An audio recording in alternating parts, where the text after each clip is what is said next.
오늘 하나님께서 우리에게 주시는 말씀은 고린도전서 15장 12절에서 19절까지의 말씀입니다.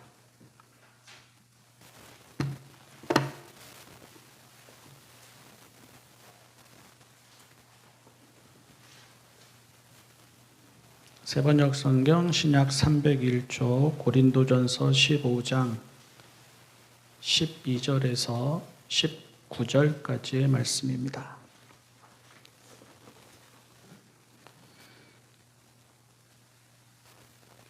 그리스도께서 죽은 사람 가운데서 살아나셨다고 우리가 전파하는데 어찌하여 여러분 가운데 더러는 죽은 사람의 부활이 없다고 말합니까?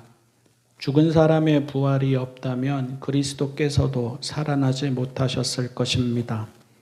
그리스도께서 살아나지 않으셨다면 우리의 선포도 헛되고 여러분의 믿음도 헛될 것입니다. 우리는 또한 하나님을 거짓되이 증언하는 자로 판명될 것입니다. 그것은 죽은 사람이 살아나는 일이 정말로 없다면 하나님께서 그리스도를 살리지 아니하셨을 터인데도 하나님께서 그리스도를 살리셨다고 하나님에 대하여 우리가 증언했기 때문입니다. 죽은 사람들이 살아나는 일이 없다면 그리스도께서 살아나신 일도 없었을 것입니다. 그리스도께서 살아나지 않으셨다면 여러분의 믿음은 헛된 것이 되고 여러분은 아직도 죄 가운데 있을 것입니다. 그리고 그리스도 안에서 잠든 사람들도 멸망했을 것입니다.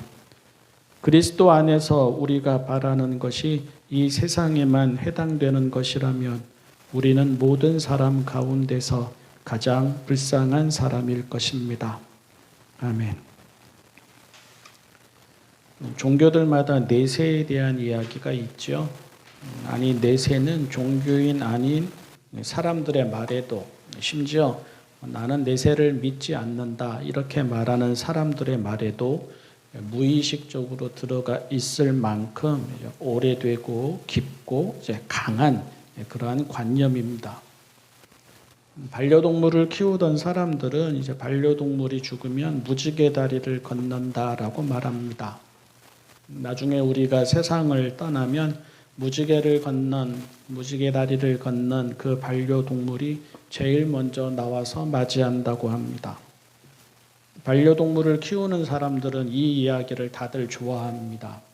만화로도 표현되어 있는데, 카툰이 표현되어 있는데 그걸 볼 때마다 다들 좋아하고 보고 또 봅니다. 반려동물을 키웠던 저도 역시 좋아합니다. 또 우리가 의뢰하는 말 중에 명복을 빈다는 말도 있습니다. 명복은 명계에서의 복, 다시 말해서 저승세계에서의 복을 말합니다. 불교 전통에서 나온 말입니다. 기독교적인 용어는 아니고요. 저는 가급적 언어를 구별해서 쓰는 편이어서 이렇게 지인이 돌아가거나 가족이 돌아가거나 성도들이 돌아갔을 때에도 명복을 빈다라는 말은 사실 사용하지 않습니다. 하지만 고인을 추모하고 남은 이를 위로한다는 뜻에서 사람들은 무신론자들도 기독교인들도 다들 그렇게 삼가 명복을 빕니다. 그렇게 말을 합니다. 서양 전통에서는 rest in peace라고 하죠.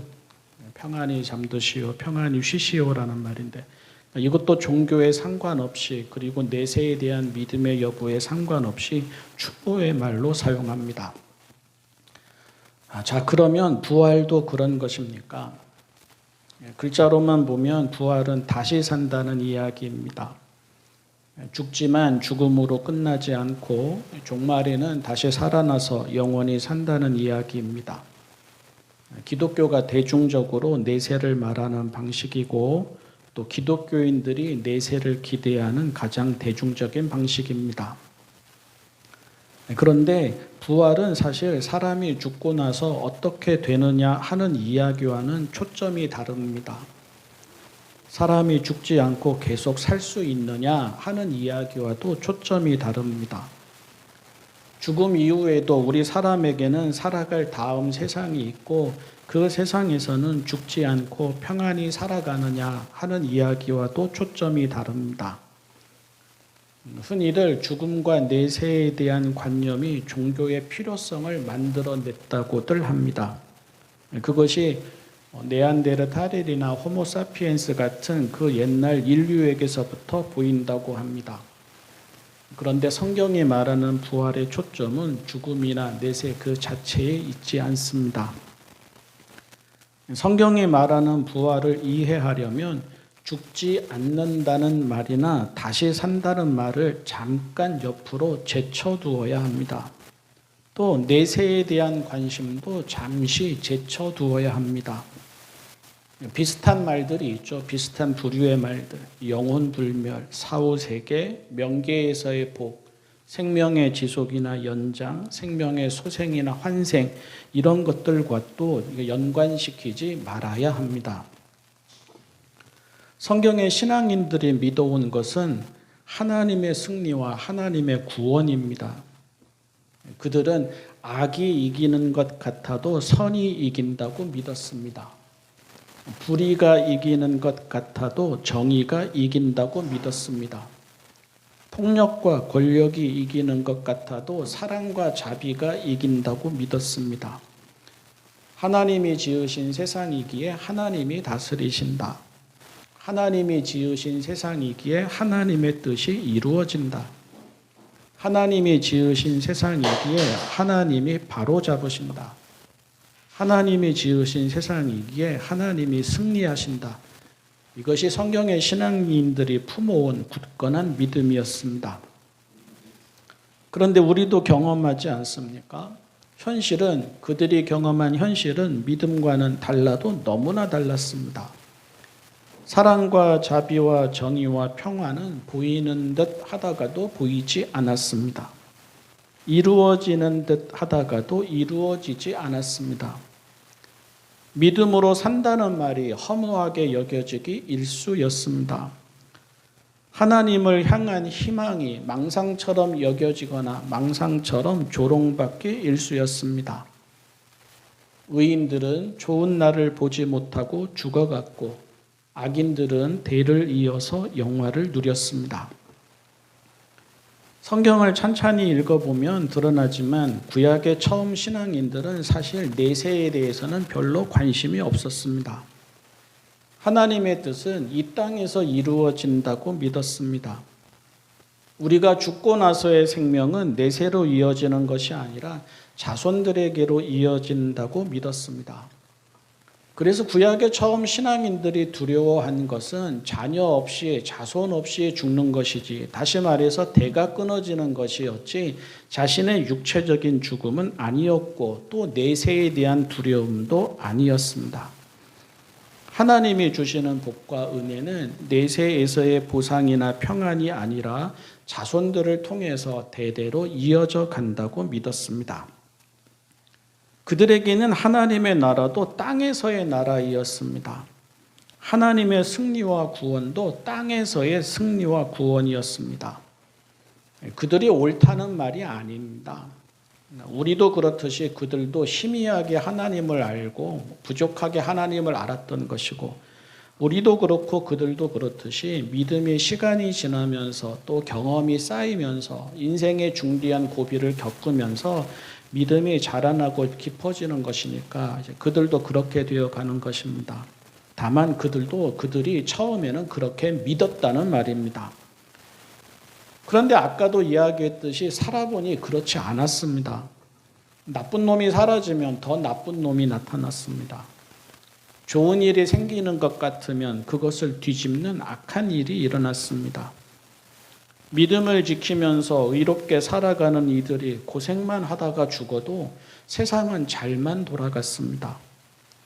온갖 악을 행하는 이들이나 그들에게 빌붙어 살아가는 이들은 하늘에서 벼락이 내려와서 맞아 죽기는커녕 세상의 중심이 되어갔습니다. 그래서 아이러니입니다. 또 그래서 역설입니다. 아이러니하게도 역설적이게도 부활신앙은 이러한 현실에서 태어났습니다. 사실 이쯤 되면 하나님 없다 할 것 같지 않습니까? 이쯤 되면 정의, 진리 이런 것 없다 할 것 같지 않습니까? 우리와 같이 신앙생활을 하던 사람들도 또 우리가 봐온 많은 교인들도 또 밖에서 하나님을 믿지 않는 많은 사람들도 하나님을 믿지 못하겠다. 하나님이 어디에 계시느냐. 그렇게 이야기할 때마다 비슷하게 이야기하지 않습니까? 세상이 이런데 어떻게 하나님을 믿느냐. 이렇게 무력한 신도 신이냐. 정의, 진리 이런 거 사람이 만드는 거지 하나님이 만드는 거냐. 이렇게 하지 않습니까? 그런데 신앙인들은 그렇지 않았다는 것입니다. 세상이 이러하니 믿음이 의미가 없다 하지 않았습니다. 현실에 무너지거나 세상에 꺾이는 대신 그들의 믿음은 이 땅에서 하나님의 승리와 구원이 이루어지지 않으면 이 땅을 넘어서라도 그리고 죽음 이후에라도 이루어질 것이라는 더 웅대한 믿음으로 확장되었습니다. 구약시대의 끝에 이르면서 이러한 신앙이 나타나기 시작합니다. 그리고 신약세대에 이르면 이러한 신앙이 더욱 확고해집니다. 부활신앙은 하나님을 향한 믿음과 이해의 지평이 넓어진 것입니다. 다시 산다는 데에 초점이 있지 않고 하나님이 승리하시는 데에 초점이 있습니다. 영원히 산다는 데에 초점이 있지 않고 하나님이 구원하신다는 데에 초점이 있습니다. 내세가 있다는 데에 초점이 있지 않고 믿음이 헛되지 않다는 데에 초점이 있습니다. 부활신앙은 죽음에 대한 공포나 죽지 않으려는 욕망에서 나오지 않았습니다. 부활신앙은 해마다 부활절이 되면 말씀드리지만 진시황의 욕망, 파라오가 미이라를 만든 욕망, 철인들의 영혼을 향한 바람 등과는 무관하고 또 평범한 사람들이 갖는 내세에 대한 소박하고 단순한 기대와도 무관합니다.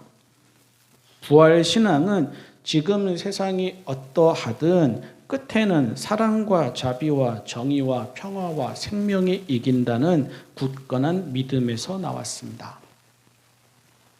예수님의 십자가와 부활도 당연히 이러한 맥락에서 이해되었습니다. 사람들에게 예수님의 십자가가 어떻게 보였겠습니까? 예수님의 십자가는 세상이 이기는 것처럼 보였습니다. 불의한 세상은 예수님을 십자가에 매달며 조롱했고 예수님은 십자가에서 홀로 고통 가운데 돌아가셨습니다. 사람들은 이제는 다 끝났다는 듯이 또 이제는 다 되었다는 듯이 또 아무 일도 없었다는 듯이 다시 또 자기들만의 세상을 살아가면 된다는 듯이 돌아갔습니다. 제자들이 실망하고 무서워하며 맥이 빠져버린 것도 그래서였습니다. 예수님께 기대가 컸는데 예수님의 말씀과 삶에서 구원을 보았는데 분명히 하나님의 승리가 예수님을 통해서 나타날 줄 알았는데 그 모든 것이 거대한 세상의 벽 앞에서 다 수포로 돌아가는 것처럼 보였기 때문입니다. 그 절망과 공포와 무력감이 너무 커서 이후에 예수님이 부활하셨다는 소식을 듣고서도 그 소식이 들리지 않았고 누군가는 예수님이 곁에서 동행하며 가는데도 그 예수님을 알아차리지 못했을 정도였습니다. 반면에 예수님의 부활은 이런 세상이 예수님을 이기지 못했다는 뜻이 됩니다. 하나님이 거대한 세상이 아니라 십자가에서 돌아가신 예수님의 손을 들어주셨다는 뜻이 부활을 통해서 증명되는 것입니다. 세상의 모든 악과 불의와 폭력과 권력이 예수님 안에 나타난 하나님의 나라와 뜻을 이길 수 없다는 뜻입니다. 하나님께서는 여러분이 십자가에 못 박은 이 예수를 주님과 그리스도가 되게 하셨습니다. 이것이 사도행전 2장에서 제자들이 처음으로 선포한 부활신앙의 내용이자 의미이었습니다. 세상이 죽인 예수를 하나님이 살리셨다. 세상이 이기는 것처럼 보이는 이 현실을 언젠가는 하나님이 하나님의 승리와 구원이 이루어지는 것으로 바꾸실 것이다. 이것이 부활신앙의 내용이자 의미였습니다. 그리고 그래서 부활은 믿음의 곁가지가 아닙니다. 믿음의 본질입니다. 하나님을 믿는 믿음 안에 부활에 대한 믿음이 들어가 있는 것이 아닙니다. 하나님을 믿는다는 말과 부활을 믿는다는 말이 같은 말이 됩니다. 하나님의 승리와 구원을 믿는다는 말과 예수님이 부활하셨듯이 우리도 부활할 것임을 믿는다는 말이 동전의 양면이 됩니다. 사랑과 자비와 정의와 평화와 생명과 진리를 믿는다는 말과 부활을 믿는다는 말이 동전의 양면이 됩니다. 하나님만이 주님이심을 믿고 세상을 거슬러 살아가겠다라는 말과 부활을 믿는다는 말이 동전의 양면이 됩니다. 오늘 읽은 말씀 중에서 맨 마지막 절, 바울은 그리스도 안에서 우리가 바라는 것이 이 세상에만 해당되는 것이라면 우리는 모든 사람 가운데서 가장 불쌍한 사람이다 라고 하였습니다. 누구에게 하는 말입니까? 그리스도인이라고 하면서도 부활을 믿지 않거나 잘못 아는 이들을 향해서, 그런 교회와 그런 성도들을 향해서, 본문에서는 고린도 교회의 성도들을 향해서 하는 말입니다. 부활을 죽음 이후에 일어나는 일이나 죽지 않고 영원히 살려고 하는 그런 정도의 일로 생각하지 말고, 혹은 하나님을 믿으면 되지, 있으면 어떻고 없으면 어떤가 하는 식으로 생각하지 말고, 현실을 넘어서 하나님께 눈과 마음을 두고 살아가는 삶과 그에 따른 하나님의 승리와 구원으로 생각하라는 뜻입니다. 하나님이 우리의 마음과 삶의 동기이듯이 부활도 우리의 마음과 삶의 동기입니다. 하나님이 우리의 마음과 삶의 희망이듯이 부활도 우리의 마음과 삶의 희망입니다. 하나님이 우리의 마음과 삶의 시작과 마지막이듯이 부활도 우리의 마음과 삶의 시작과 마지막입니다. 우리에게 부활 신앙은 내세에 대한 믿음이 아닌 하나님에 대한 믿음입니다. 우리는 하나님을 믿듯이 부활을 믿습니다. 우리는 하나님의 승리와 구원을 믿듯이 부활을 믿습니다. 우리는 하나님의 선하심과 인자하심과 성실하심을 믿듯이 부활을 믿습니다. 그래서 예수님의 말씀과 삶이 세상에 묻히지 않았듯이 우리의 믿음과 희망도 세상에 묻히지 않을 것입니다. 예수님이 죽음을 이기시고 세상을 이기시고 악을 이기시고 살아계신 주님으로 영원히 우리 곁에 계시듯이 예수님을 믿고 따르는 우리도 죽음을 이기고 세상을 이기고 악을 이기며 살아있는 신앙인으로 영원히 주님 곁에 있게 될 것입니다. 그 믿음과 희망으로 해마다 우리는 부활절을 지키며 노래하고 축하합니다. 그 믿음과 희망으로 오늘도 우리는 좁은 길을 걷고 십자가의 길을 걸으며 죽지 않으려는 삶이 아니라 세상에 대해서는 죽고 하나님을 향해 사는 삶을 살아갑니다. 예수님의 부활이 우리의 부활이 되기까지 하나님을 믿고 하나님의 승리와 구원을 믿으며 좁은 길도 마다하지 않고 걸어가는 부활의 그리스도인이 되어야 할 것입니다. 기도하겠습니다. 사랑의 하나님 아버지, 하나님을 믿듯이 부활을 믿습니다. 하나님의 승리와 구원을 믿듯이 부활을 믿습니다. 하나님을 완벽히 보여주신 우리 주님 예수님이 십자가의 죽음 이후에 부활에 이르셨듯이 저희 또한 주님이 가신 사랑과 자비와 정의와 평화와 진리와 생명의 삶을 살아가며 좁은 길을 걷고 십자가의 길을 걷다 부활에 이르게 하여 주십시오. 그 부활의 날에 저희 모두가 같이 그 영광에 참여하게 하여 주십시오. 예수님의 이름으로 기도합니다.